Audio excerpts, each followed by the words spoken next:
दोस्तों नमस्कार, ये है मार्गदर्शन फॉर सिविल सर्विसेज। मैं अनुराग चौधरी।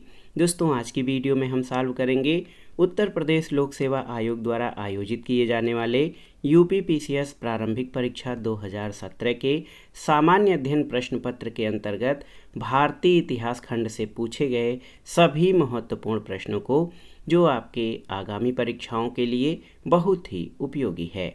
दोस्तों इसमें हमने प्राचीन भारत के इतिहास, मध्यकालीन इतिहास और आधुनिक भारत के इतिहास से संबंधित सभी महत्वपूर्ण प्रश्नों को एक क्रम से प्रस्तुत किया है और प्रश्नों को सॉल्व करने के क्रम में हमने उनकी व्याख्या भी की है, ताकि आप प्रश्नों को आसानी से समझ सकें और परीक्षाओं की दृष्टि से जो महत्वपूर्ण अन्य तथ्य हैं उनको भी तैयार कर सकें। तो आइए शुरू करते हैं यूपीपीसीएस प्रारंभिक परीक्षा 2017 के प्रथम प्रश्न पत्र यानी सामान्य अध्ययन के अंतर्गत भारतीय इतिहास खंड से पूछे गए सभी महत्वपूर्ण प्रश्नों को।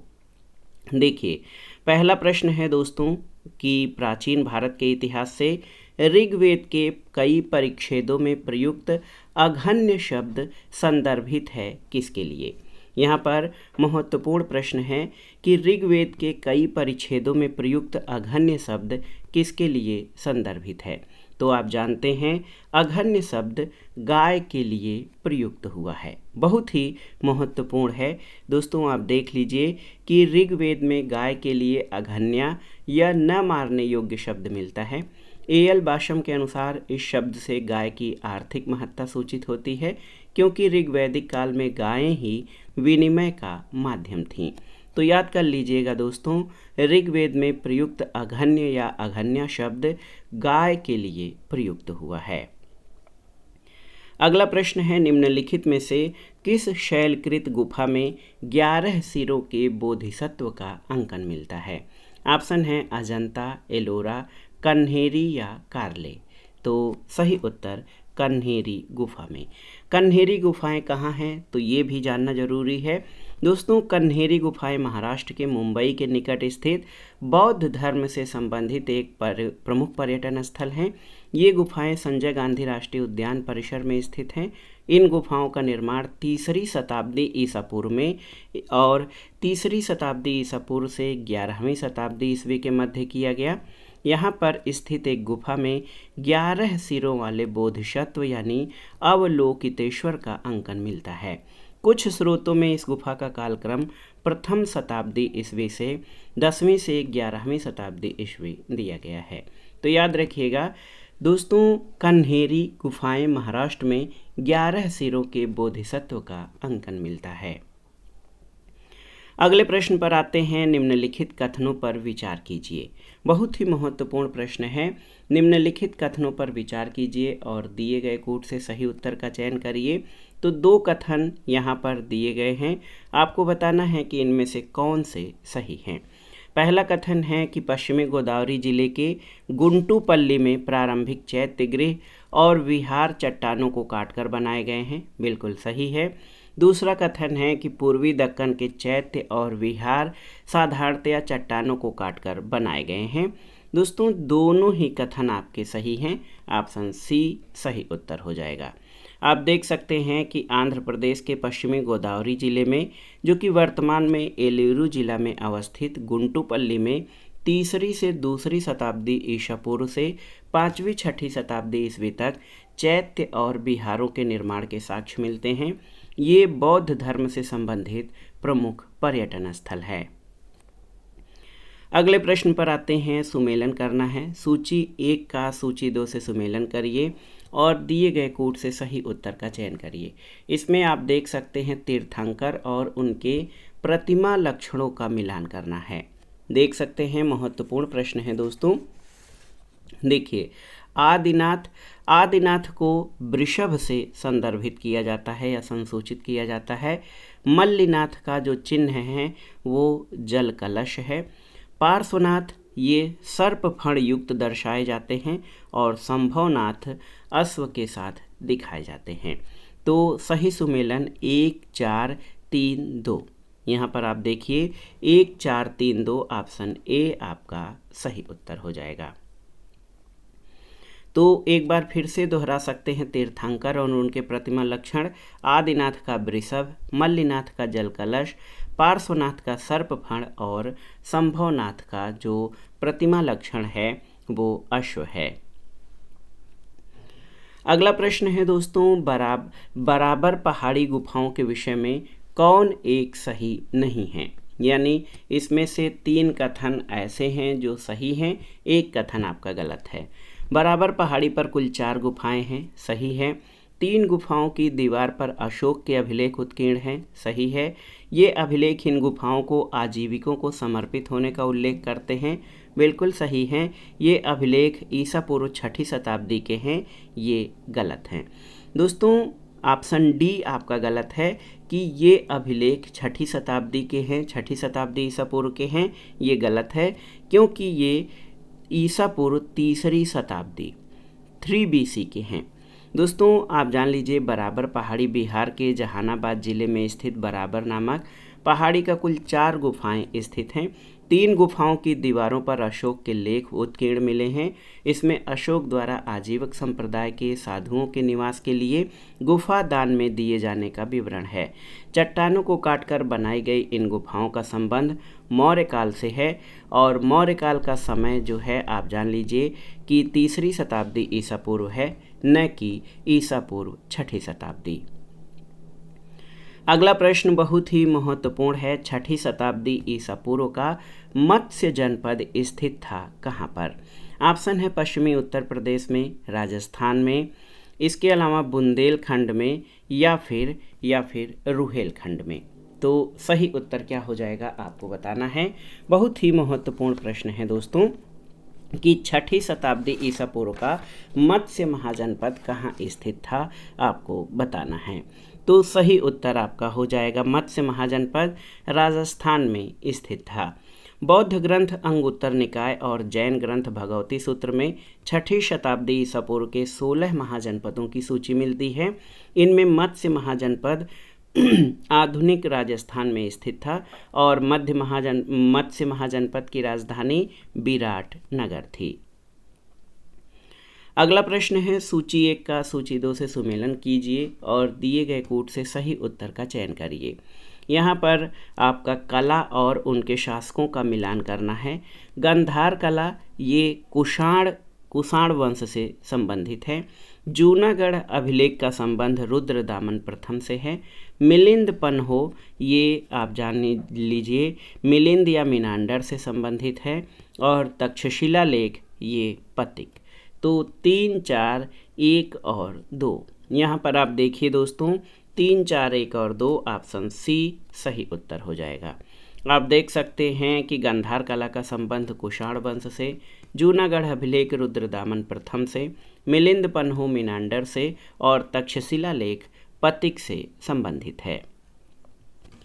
प्राचीन भारतीय इतिहास से संबंधित महत्वपूर्ण प्रश्नों के बाद आइए मध्यकालीन इतिहास से संबंधित प्रश्नों को देखते हैं। पहला प्रश्न है मध्यकालीन भारत के इतिहास का। आप देख सकते हैं दोस्तों कि अकबर के शासनकाल में दक्कन में किन पद्धतियों से कौन सा भू राजस्व वसूली का प्रचलित आधार था। ऑप्शन है अन्नकूट, हल की संख्या, जब्त या गल्ला बख्शी।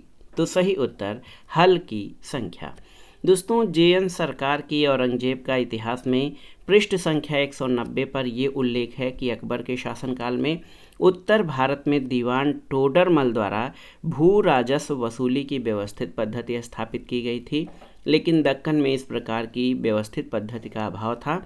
इस दौरान दक्कन के किसान प्रति हल यानी हल की संख्या के आधार पर राज्य को भू राजस्व का भुगतान करते थे। अगला प्रश्न है निम्न विदेशी यात्रियों में से किसने जहांगीर के शासनकाल में भारत की यात्रा की थी। ऑप्शन देखिए father Anthony मांसरेट, Francisco Pelsaert, Niccolo मनुची या फ्रैंकवायस बर्नियर। तो सही उत्तर पल्सर्ट यानी फ्रांसिस्को पल्सर्ट। दोस्तों डच ईस्ट इंडिया के अधिकारी फ्रांसिस्को पल्सर्ट का जन्म एंटवर्प बेल्जियम में हुआ था। 1618 में वो कंपनी की व्यावसायिक सेवा में पूर्व के लिए रवाना हुआ और भारत में एक कनिष्ठ व्यापारी के रूप में नियुक्त हुआ। मसूलीपट्टनम से थल मार्ग द्वारा सूरत की यात्रा के पश्चात उसे आगरा भेजा गया, जहां वो 7 वर्षों तक रहा। 1626 में उसने मुगल साम्राज्य पर एक लेख लिखा था, जिसका अनुवाद W.H. मोरलैंड और P. गिल द्वारा अनुवादित किया गया और इसे जहांगीर का भारत के रूप में प्रकाशित किया गया था। तो याद रखिएगा, फ्रांसिस्को पल्सर्ट ने जहांगीर के शासनकाल में भारत की यात्रा की थी। अगला प्रश्न है दोस्तों, जौनपुर राज्य का अंतिम शासक कौन था, आपको बताना है। बहुत ही महत्वपूर्ण प्रश्न है। ऑप्शन है मोहम्मद शाह, हुसैन शाह, मुबारक शाह या इब्राहिम शाह। तो उत्तर है हुसैन शाह, ऑप्शन बी। जौनपुर शहर की स्थापना 14वीं शताब्दी में सुल्तान फिरोज शाह तुगलक ने अपने चचेरे भाई सुल्तान मोहम्मद बिन तुगलक की स्मृति में किया था। सुल्तान मोहम्मद बिन तुगलक का वास्तविक नाम जौना खां था और 1394 में मलिक सरवर ने जौनपुर में स्वतंत्र शर्की राज्य की स्थापना की थी। शर्की शासकों ने लगभग 85 वर्षों तक स्वतंत्रतापूर्वक शासन किया, लेकिन 1479 में बहलोल लोदी ने इसके अंतिम शासक हुसैन शाह शर्की को पराजित कर जौनपुर को पुनः दिल्ली सल्तनत का अंग बना लिया और जौनपुर को पूर्व का या पूर्व के भारत का सिराज कहा जाता था। अगला प्रश्न है, 1303 में काकतीय शासकों की सेना ने किसकी सेना को वारंगल में परास्त किया था? इल्तुतमिश, बलबन, अलाउद्दीन खिलजी या मोहम्मद तुगलक की? तो सही उत्तर अलाउद्दीन खिलजी की, ऑप्शन सी। अलाउद्दीन खिलजी के समय में वारंगल पर पहला आक्रमण 1303 में किया गया। ये आक्रमण फखरुद्दीन जूना और मलिक छज्जू के नेतृत्व में किया गया, लेकिन ये आक्रमण विफल हुआ और काकतीय शासक प्रताप रुद्रदेव ने मुसलमानों को परास्त करके अव्यवस्थित रूप से वापस लौटने के लिए बाध्य किया था। तो याद रखिएगा, 1303 में काकतीय शासकों की सेना ने अलाउद्दीन खिलजी की सेना को वारंगल में परास्त किया था। अब आइए सबसे महत्वपूर्ण खंड आधुनिक भारत के इतिहास से संबंधित प्रश्नों को देखते हैं। पहला प्रश्न कथन और कारण से संबंधित है। कथन है कि ब्रिटिश काल में सामान्यतः भारत का व्यापार संतुलन अनुकूल था। बिल्कुल सही है। कारण है कि धन की निकासी का स्वरूप अप्रतिफलित निर्यात था। तो यहाँ पर आप देख सकते हैं कथन और कारण दोनों सही हैं और कारण कथन की सही व्याख्या करता है। दोस्तों, बहिर्गमन अथवा निकासी की राष्ट्रवादी परिभाषा का तात्पर्य भारत से धन संपत्ति और माल का इंग्लैंड में हस्तांतरण था। इसके बदले में भारत को इसके समतुल्य कोई आर्थिक, वाणिज्यिक या प्रतिलाभ नहीं होता था। इस दौरान आयात की तुलना में अधिक निर्यात होता था और ईस्ट इंडिया कंपनी के धन निष्कासन के स्रोतों में व्यापारिक एकाधिकार से प्राप्त लाभ, कंपनी के कर्मचारियों के वेतन और पेंशन, कंपनी के निवेशकों को दिया जाने वाला लाभांश आदि था और कंपनी द्वारा जो पैसा इंग्लैंड भेजा जाता था वही पैसा पुनः भारत में विदेशी ऋण तथा पूंजी निवेश के रूप में प्राप्त होता था। लेकिन इस पूंजी निवेश का उद्देश्य देश का विकास नहीं बल्कि भारतीय संसाधनों का अधिकाधिक शोषण था और 1813 के बाद इस आर्थिक निकास ने अप्रतिफल निर्यात का रूप धारण कर लिया। वर्ष 1914 के पहले भारत में अंग्रेजी पूंजी निवेश केवल उन आर्थिक ऊपरी साधनों में लगाए गए जैसे रेलवे, सड़क, व्यापारिक जहाज, खनिज उद्योग, कोयला, सोना और वित्तीय संस्थाओं जैसे बैंक, बीमा और वित्तीय निगम में, जो अंग्रेजी उद्योग के अनुपूरक थे और इनमें भारतीय औद्योगिक विकास के लिए कोई स्थान नहीं था। दादा भाई नौरोजी ने धन के निष्कासन को अनिष्टों का अनिष्ट यानी एविल ऑफ एविल्स कहा था और भारत की निर्धनता का मुख्य कारण बताया था। तो स्पष्ट है कथन और कारण दोनों सही हैं और कारण कथन की सही व्याख्या करता है। अगला प्रश्न है, निम्नलिखित में से कौन सा युग्म सुमेलित नहीं है, आपको बताना है। बहुत ही महत्वपूर्ण प्रश्न है। हेक्टर मुनरो, बक्सर का युद्ध, बिल्कुल सही है। लॉर्ड हेस्टिंग्स, आंग्ल नेपाल युद्ध, सही है। लॉर्ड वेलेस्ली, चतुर्थ आंग्ल मैसूर युद्ध, सही है। और लॉर्ड कॉर्नवालिस, तृतीय आंग्ल मराठा युद्ध, ये आपका सही नहीं है। दोस्तों, आप जान लीजिए कि यहाँ पर गवर्नर जनरल और युद्धों के बारे में मिलान किया गया है और पूछा गया है कि कौन सा सुमेलित नहीं है। तो यहाँ पर ऑप्शन डी आपका सही सुमेलित नहीं है। अंग्रेजों और मराठों के बीच 3 युद्ध हुए थे। प्रथम आंग्ल मराठा युद्ध 1775 से 1782 के समय Warren Hastings east India company का गवर्नर जनरल था। द्वितीय आंग्ल मराठा युद्ध 1803 से 5 के मध्य लॉर्ड बेलेजली गवर्नर जनरल था। और तीसरे आंग्ल मराठा युद्ध 1817-18 के दौरान लॉर्ड हेस्टिंग्स न कि लॉर्ड कॉर्नवालिस गवर्नर जनरल था। तो केवल ऑप्शन डी आपका सुमेलित नहीं है, अन्य विकल्प सही सुमेलित हैं। अगला प्रश्न है, निम्नलिखित युग्मों में से कौन सही सुमेलित नहीं है। यहाँ पर 4 विकल्प दिए गए हैं। आप देखिए, पावना विद्रोह 1873 से 76 तक चला था, सही है। दक्कन किसान विद्रोह 1875 में, सही है। सन्यासी विद्रोह 1894 दिया है, ये गलत है। सन्यासी विद्रोह 1763 से 1763 से सन 1800 तक चला था। कोल विद्रोह 1870 में। तो यहाँ पर इनमें कौन सा सुमेलित नहीं है, तो ऑप्शन सी हो जाएगा, जो कि सुमेलित नहीं है। दोस्तों आप जान लीजिए कि इस प्रश्न को लोक सेवा आयोग द्वारा अपने मूल्यांकन उत्तर पत्रक में बाहर कर दिया गया था। अगले प्रश्न पर आते हैं, निम्नलिखित में से किस समाज सुधारक ने 1826 के जूरी अधिनियम का घोर विरोध किया था। ऑप्शन है देखिए, ईश्वर चंद्र विद्यासागर, राजा राम मोहन राय, महादेव गोविंद रानाडे या राजनारायण बसु।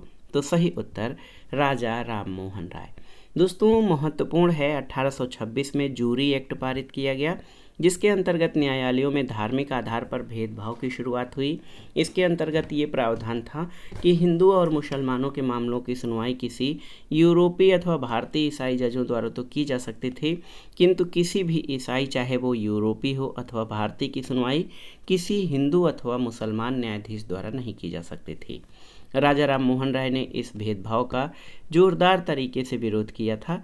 और आप जान लीजिए कि इंडियन जूरी एक्ट 1826 में पारित किया गया, जबकि ये 1827 में लागू किया गया था। तो याद रखिएगा, 1826 के जूरी अधिनियम का घोर विरोध राजा राम मोहन राय ने किया था।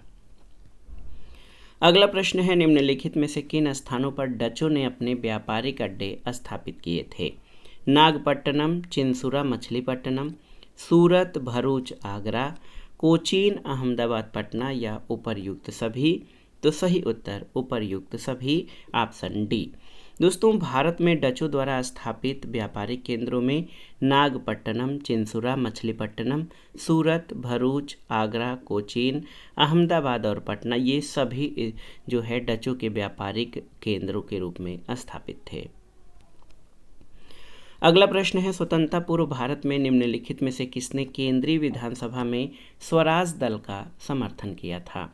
यम जिन्ना, मौलाना अबुल कलाम आज़ाद, डॉक्टर राजेंद्र प्रसाद या जवाहरलाल नेहरू। तो सही उत्तर मोहम्मद अली जिन्ना। नवंबर 1923 में केंद्रीय विधानसभा के चुनाव हुए। सेंट्रल लेजिस्लेटिव असेंबली की 105 निर्वाचित सीटों में से 42 पर स्वराज पार्टी की जीत हुई और मध्य प्रांत में इन्हें स्पष्ट बहुमत मिला। बंगाल में ये सबसे बड़े दल के रूप में उभरे और बम्बई तथा संयुक्त प्रांत में भी इन्हें अच्छी सफलता मिली। और आप जान लीजिए कि मद्रास और पंजाब में जातिवाद और सांप्रदायिकता की लहर के कारण इन्हें खास सफलता नहीं मिली। सेंट्रल लेजिस्लेटिव असेंबली में स्वराजियों ने एक साझा राजनीतिक मोर्चा बनाया। इसमें जिन्ना के नेतृत्व में उनके समर्थक, उदारवादी और व्यक्तिगत रूप से कुछ विधायक जैसे मदन मोहन मालवीय आदि शामिल थे। तो याद रखिएगा, स्वतंत्रता पूर्व भारत में केंद्रीय विधानसभा में स्वराज दल का समर्थन मोहम्मद अली जिन्ना ने किया था। अगला प्रश्न है दोस्तों, गोपाल कृष्ण गोखले ने किस वर्ष में भारत सेवक मंडल यानी सर्वेंट ऑफ इंडिया सोसाइटी की स्थापना की थी। तो ये वर्ष आपको याद रहना चाहिए 1905 में। वर्ष 1905 में पूना में गोपाल कृष्ण गोखले ने भारत सेवक समाज या सर्वेंट ऑफ इंडिया सोसाइटी की स्थापना की थी। इसका उद्देश्य भारत सेवा के लिए प्रचारक तैयार करना था और संवैधानिक तरीकों से भारतीय जनता के सच्चे हितों को प्रोत्साहन देना था। इस मंडल ने वी श्रीनिवास शास्त्री, जी के देवधर, एन.एम. जोशी, पंडित हृदयनाथ कुंजरू जैसे महान समाज सेवक तैयार किए। एम.सी. तलवाड़, बी.एन. राव और अल्लाद कृष्ण स्वामी अय्यर इसके प्रख्यात सदस्य थे। अगला प्रश्न है, निम्नलिखित में से किस वर्ष बंगाल के मिदनापुर जिले में जातीय सरकार की स्थापना हुई थी? 1939, 1940, 1941 या 1942? तो सही उत्तर 1942 में। दोस्तों, भारत छोड़ो आंदोलन की एक महत्वपूर्ण विशेषता बलिया, तामलुक यानी मिदनापुर, सतारा सहित देश के कई स्थानों पर समानांतर सरकारों की स्थापना रही। दिसंबर 1942 में तत्कालीन बंगाल के मिदनापुर जिले में गठित जातीय सरकार अगस्त 1944 तक चलती रही। इस सरकार ने तूफान पीड़ितों के लिए सहायता कार्यक्रम प्रारंभ किए, स्कूलों को अनुदान दिए, धनी लोगों का अतिरिक्त धन गरीबों में बांटा और एक सशस्त्र विद्युत वाहिनी का गठन किया था। अगला प्रश्न है, निम्नलिखित में से किस केस की समस्त संसार में चर्चा हुई और अभियुक्तों के समर्थन में Albert Einstein, H.G. Wells, Harold Laski और रूजवेल्ट ने सहानुभूति टिप्पणियाँ की थीं? INA मुकदमा, लाहौर षड्यंत्र मुकदमा, मेरठ षड्यंत्र मुकदमा या उपर्युक्त में से कोई नहीं? तो सही उत्तर मेरठ षड्यंत्र मुकदमा। दोस्तों, 1929 से 33 के बीच चल रहे मेरठ षड्यंत्र मामलों में 30 से अधिक श्रमिक नेताओं पर राजद्रोह का मुकदमा चलाया गया। इसकी समस्त संसार में चर्चा हुई। Professor Einstein, H.G. Wells, Harold Laski, Romain Rolland और रूजवेल्ट ने इसकी आलोचना की थी। अगला प्रश्न है, किसने ईस्ट इंडिया कंपनी के बारे में ये टिप्पणी की कि कंपनी एक असंगति है, परंतु ये उस व्यवस्था का भाग है जहाँ सब कुछ ही असंगत है? ऑप्शन हैं Warren Hastings, G.B. Macaulay, Lord Clive या हेनरी डुंडास। तो दोस्तों, यहाँ पर आप देखिए थॉमस बेबिंगटन मैकाले यानी T.B. मैकाले को भारतीय इतिहास में लॉर्ड मैकाले के नाम से भी जाना जाता है। 1834 से 1838 तक भारत की सुप्रीम काउंसिल में ये लॉ मेंबर और लॉ कमीशन के हेड रहे थे। द इंडियन पीनल कोड की पांडुलिपि इन्होंने तैयार की थी। मैकाले ने अंग्रेजी को भारत की सरकारी भाषा और शिक्षा का माध्यम बनाने की पुरजोर वकालत की। अपने प्रसिद्ध लेख द मिनट में मैकाले की ये टिप्पणी कि कंपनी एक असंगति है और यह उस व्यवस्था का भाग है जहां सब कुछ असंगत है, ये मैकाले का कथन है। दोस्तों, यहाँ पर आप देखिए कि यहाँ पर विकल्प में G.B. Macaulay, T.B. मैकाले की जगह G.B. मैकाले लिख दिया गया था, इसलिए लोक सेवा आयोग ने इस प्रश्न को जो है मूल्यांकन से बाहर कर दिया था। अगला प्रश्न और आज के वीडियो का आखिरी प्रश्न है कि नीचे दिए गए विकल्पों का प्रयोग करके घटनाओं को सही कालानुक्रम में व्यवस्थित कीजिए। यहाँ पर देखिए, रोलट एक्ट के विरुद्ध सत्याग्रह, चंपारण सत्याग्रह, खेड़ा किसान आंदोलन और अहमदाबाद मिल हड़ताल दिए गए हैं। तो आप जान लीजिए कि ये चारों घटनाएं महात्मा गांधी के भारत वापसी 1915 के बाद की हैं, जिनसे गांधी जी जुड़े रहे। चंपारण सत्याग्रह, आप देखिए, चंपारण सत्याग्रह 1917 का है। अहमदाबाद में मिल मालिकों का हड़ताल 1918 का है, याद रखिएगा। और इसके अलावा खेड़ा सत्याग्रह 1919 में, 1919 खेड़ा सत्याग्रह। और रोलट एक्ट के विरोध में जो दोस्तों रोलट एक्ट के विरुद्ध सत्याग्रह रहा, ये 1919 लास्ट में एक तरह से रहा था। तो सही उत्तर आपका हो जाएगा, देखिए 2, 4, 3 और 1, ऑप्शन ए आपका सही उत्तर है। इस प्रश्न की व्याख्या देख लीजिए। दोस्तों, नील की खेती, जबरन नील की खेती के विरोध में चंपारण सत्याग्रह 1917 में, 1918 में अहमदाबाद में मिल मालिकों और मजदूरों के प्लेग बोनस विवाद के चलते अहमदाबाद मिल हड़ताल, उसके बाद किसानों से फसल की बर्बादी के बाद लगान वसूलने के विरोध में खेड़ा सत्याग्रह और 1919 में क्रांतिकारी गतिविधियों को कुचलने के लिए बनाए गए रोलट एक्ट के विरुद्ध सत्याग्रह में गांधी जी की सक्रिय भूमिका रही। ऑप्शन ए आपका सही सुमेलित है। तो दोस्तों, ये था आज का वीडियो। उत्तर प्रदेश लोक सेवा आयोग द्वारा आयोजित किए गए यूपीपीसीएस प्रारंभिक परीक्षा सामान्य अध्ययन के वर्ष 2017 के प्रश्न पत्र के अंतर्गत इसमें हमने भारतीय इतिहास के महत्वपूर्ण प्रश्नों को सॉल्व किया। ये प्रश्न आपके आगामी परीक्षाओं जैसे यूपीपीसीएस प्रारंभिक परीक्षा, आरओ यानी समीक्षा अधिकारी, सहायक समीक्षा अधिकारी, लोअर पीसीएस तथा उत्तर प्रदेश तथा अन्य राज्य लोक सेवा आयोगों द्वारा आयोजित किए जाने वाले परीक्षाओं के सामान्य अध्ययन खंड के लिए बहुत ही उपयोगी है। आप इन प्रश्नों को तैयार कर लीजिएगा। वीडियो आपको कैसा लगा हमें कमेंट बॉक्स में ज़रूर बताइएगा। वीडियो को लाइक करें, शेयर करें और इस चैनल मार्गदर्शन फॉर सिविल सर्विसेज को सब्सक्राइब करें। वीडियो देखने के लिए धन्यवाद दोस्तों। नमस्कार।